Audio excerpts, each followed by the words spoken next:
₹1000 ભરો અને નમો ટેબ્લેટ લઈ જાઓ। આવા રીલ અને આવા વિડીયો તો તમે ઘણા જોયા હશે, પણ શું તમને ટેબ્લેટ મળ્યું?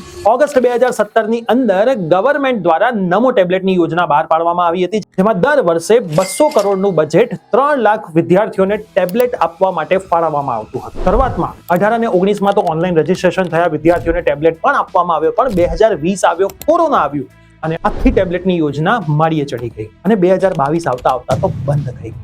વિધાનસભાની અંદર પણ દર વર્ષે ધોરણ 10 પછીના એન્જિનિયરિંગના વિદ્યાર્થીઓને, ધોરણ 12 પછીના એન્જિનિયરિંગ અને પ્રોફેશનલ કોર્સિસના 3 લાખ વિદ્યાર્થીઓને ટેબ્લેટ આપવા માટે 200 કરોડનું બજેટ પાસ કરવામાં આવે છે। સૌથી પહેલા તો 2 ચાઇનાની કંપનીને પણ આ પ્રોજેક્ટ આપવામાં આવ્યો હતો, જેનો વિરોધ થવાથી પછી ઇન્ડિયાની કંપનીને આ પ્રોજેક્ટ આપવામાં આવ્યો।